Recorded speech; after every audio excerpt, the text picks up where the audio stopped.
반갑습니다. 말씀과 함께 하루를 시작하는 주님의 백성들을 예수님의 이름으로 축복합니다. 2024년 12월 12일 목요일 오늘 주신 말씀은 아모스 7장 1절부터 9절까지입니다. 주 하나님이 나에게 다음과 같은 것을 보여주셨다. 주님께서 재앙에 쓰실 메뚜기 떼를 만드신다. 두벌거리의 씨가 움돋을 때 곧 왕에게 바치는 곡식을 거두고 나서 다시 두 번째 뿌린 씨가 움돋을 때이다. 메뚜기떼가 땅 위의 푸른 풀을 모두 먹어버리는 것을 내가 보고서 주 하나님 용서하여 주십시오. 야곱이 어떻게 견뎌낼 수 있겠습니까? 그는 너무 어립니다. 하고 간청하니 주님께서 이에 대하여 뜻을 돌이키셨다. 그리고 주님께서 말씀하셨다. 이것이 이루어지지 않게 하겠다. 주 하나님이 나에게 다음과 같은 것을 보여주셨다. 보니 주 하나님이 불을 불러서 징벌하신다. 그 불이 깊이 흐르는 지하수를 말리고 농경지를 살라버린다. 이때에 내가 주 하나님 그쳐 주십시오. 야곱이 어떻게 견뎌낼 수 있겠습니까? 그는 너무 어립니다. 하고 간청하니 주님께서 이에 대하여 뜻을 돌이키셨다. 그리고 주 하나님이 말씀하셨다. 이것도 이루어지지 않게 하겠다. 주님께서 나에게 다음과 같은 것을 보여주셨다. 다림줄을 들이우고 쌓은 성벽 곁에 주님께서 서 계시는데 손에 다림줄이 들려 있었다. 주님께서 나에게 아모스야 내가 무엇을 보느냐 하고 물으시기에 내가 대답하기를 다림줄입니다 하니 주님께서 선언하신다. 내가 나의 백성 이스라엘의 한가운데 다림줄을 들여 놓겠다. 내가 이스라엘을 다시는 용서하지 않겠다. 이삭의 산당들은 황폐해지고 이스라엘의 성소들은 파괴될 것이다. 내가 칼을 들고 일어나서 여로보암의 나라를 치겠다. 아멘. 아모스 9번째 시간입니다. 하나님은 아모스 선지자에게 5가지 환상을 보여주세요. 그 중에서 오늘 본문은 세 가지에 관한 내용입니다. 메뚜기 환상, 불 환상, 그리고 다림줄 환상. 첫 번째와 두 번째인 메뚜기와 불 환상은 비교적 간단한 것으로서 오늘 이제 모두 다루게 될 것이고요. 또 이제 그 양상과 그 패턴도 동일하지만 세 번째인 다림줄 환상은 오늘에 이어 내일까지 그 내용을 나누도록 하겠습니다. 먼저 첫 번째와 두 번째 메뚜기와 불 환상입니다. 하나님께서는 교만한 이스라엘에 대한 징계와 심판의 도구로서 메뚜기와 불을 사용하신다라고 합니다. 메뚜기 떼는요 농작물을 먹어치우고 불은 지하수와 농경지를 살라버릴 것이라고 말씀하세요. 한마디로 먹고 사는 문제에 대한 심판이겠죠. 인간의 생존에 있어서 가장 기본적이고 그래서 이제 더욱 무섭고 두려운 심판입니다. 생명과 관련된 것이라는 거죠. 여러분 어떻습니까? 지금 한국 상황과 빗대어 이것을 해석해 본다면 요즘 많은 사람들이 먹고 살기가 힘들다라고 합니다. 안 그래도 어려운 경기 상황 가운데에 계엄령과 탄핵 부결로 이어지는 일련의 상황들 모든 것들이 악조건으로 작용하고 있어요. 우리 교회가 약 2년 동안 모임 장소로 사용을 했던 카페 봄날을 비롯해서 수많은 소상공인들이 폐업을 했습니다. 거리에는요 빈 건물, 임대문이라고 써붙인 가게들이 즐비합니다.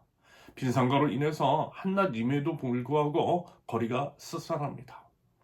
여기저기 직장을 잃으신 분들도 많고요. 대출 원금 및 이자 상환에 힘겨워하는 분들, 치솟는 환율 등으로 인해서 시름이 깊어가는 분들이 한둘이 아닙니다. 열 주머니도 없고요. 먹고 사는 문제가 심각해요. 목회자로서 참으로 우려가 되는 것은요. 이와 같은 상황 가운데 극단적인 선택을 하는 이들이 늘어나지는 않을까라고 하는 부분입니다. 결국 이 부분은요. 정치에 관한 영역일 텐데요. 우리가 이제 정치에 관심을 가져야 되고 목소리도 낼 줄 알아야 되는 것은 결국 이것이 생명과 관련된 일이기 때문입니다. 무도하고 무능한 정치는 이웃의 생명을, 우리의 생명을 해할 수 있기 때문입니다. 생명의 하나님을 예배하는 우리가 우리 이웃의, 우리 모두의 생명을 위한 선택을 하는 것은 당연합니다. 아울러 살아계신 하나님의 말씀은 우리가 이제 직면한 사회 상황과 별개일 수는 없는 것이겠죠. 반대로 사회적인 상황과 긴밀히 연결이 되어 있기 때문에 우리는 하나님의 말씀을 통해 하나님의 살아계심을 경험할 수 있어요. 이런 맥락에서 하나님의 말씀을 마저는 우리 상황과 맞물려 살펴보시고요. 적용 및 응용하실 수 있기를 바랍니다. 그런다고 할 때 이런 말씀을 계속해서 드렸어요. 결국 이 문제, 교회의 문제일 수 있더라고요.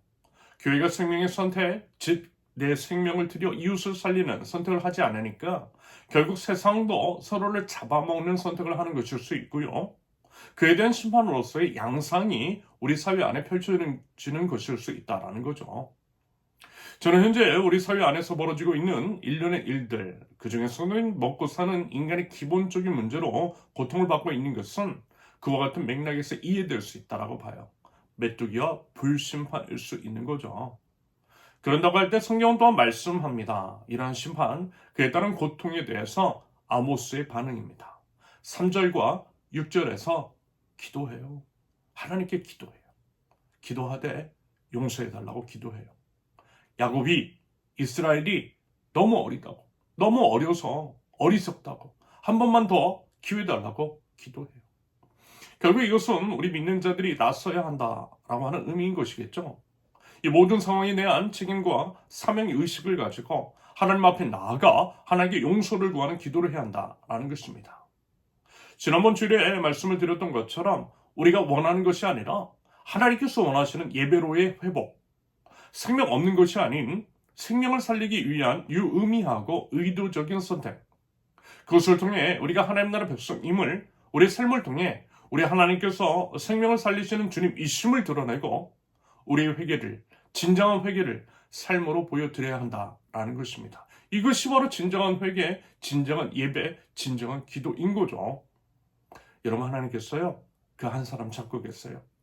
이 땅의 회복을 위해서 이 땅의 문제가 무엇인지를 알고 이 땅에서 신음하는 우리 이웃의 고통을 알아 그것을 가슴에 품고 내 문제처럼 해결하고자 하는 그 한 사람, 모든 것이 답이 하나님께 있음을 알고 하나님께 회개하며 기도로서 나아가는 그 한 사람에게 달려 있습니다. 여러분, 하나님께서 그 한 사람 찾고 계세요. 그 한 사람이 저와 여러분들이 되기를 원하십니다. 여러분, 부디 그 한 사람 하나님께 나아가서 하나님 용서하여 주십시오 라고 기도하며 나아가는, 그래서 이 심판이 이루어지지 않겠다, 이 심판을 거두겠다 라고 하는 그런 하나님의 응답을 받아낼 수 있는 저와 여러분들 있을 수 있기를 바랍니다. 이어서 세 번째 환상 다림줄 환상은 이런 것입니다. 다림줄은요, 건축 같은 것들을 할 때, 벽돌 같은 것들을 쌓을 때 수평이나 수직 여부를 확인하기 위해서 사용하는 추가 달린 줄을 의미합니다. 그러므로 이제 7절에서 하나님이 다림줄을 들고 서 계신다라고 하는 것은요, 하나님의 말씀, 하나님의 정의와 공의를 기준 삼아서 이 나라를 평가하고 계시다라는 것이겠죠. 그런데 다시는 이스라엘을 용서하지 않으시고 산당과 성소들이 파괴되고 칼로 치시겠다라고 하시는 것은 결국 다림줄에서 하나님의 기준에서 한참을 벗어나 있다, 죄악을 저지르고 있다라고 하는 의미일 것입니다. 하나님께서 그렇게 평가하고 계시더라는 거예요. 그러면 여러분, 이것을 이제 바꾸어서 한번 생각을 해보면 이런 게 아닐까요? 다림줄, 하나님의 말씀, 하나님의 정의와 공의에 합당한 우리 삶의 행실이 있으면, 우리 사회 안에 그와 같은 열매가 맺히고 있다면 그 심판은 없을 것이라는 의미일 것입니다. 그러므로 결국 필요한 것은 뭐예요? 말씀의 회복입니다. 말씀의 회복이 돼 문자적인, 피상적인, 형식적인 말씀의 준수가 아니라 하나님께서 왜 이와 같은 말씀을 주셨는지, 그 안에 담긴 하나님의 뜻은 무엇이며 본질적인 말씀의 의미는 또 무엇인지를 알아 그것을 우리의 삶으로 드러내는 것이겠죠.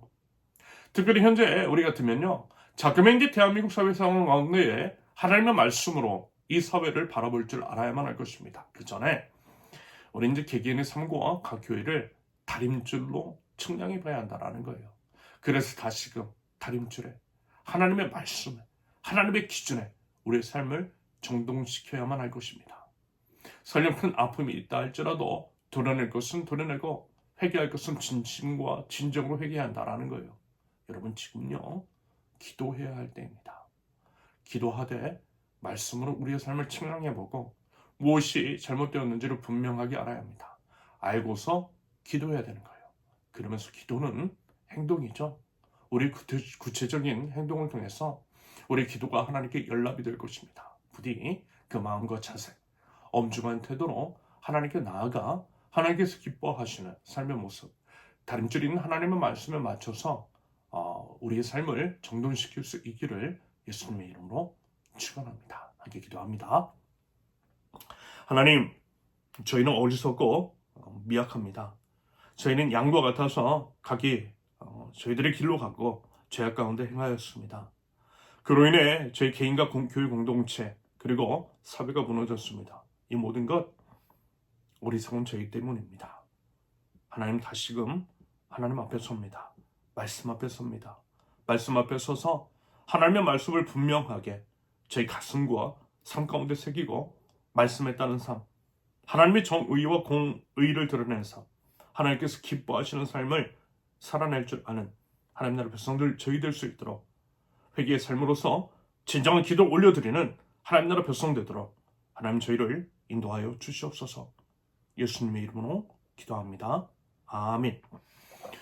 오늘 하나님께서 주신 말씀과 각자의 기도 제목 그리고 나라를 위해서 우리 함께 기도하겠습니다.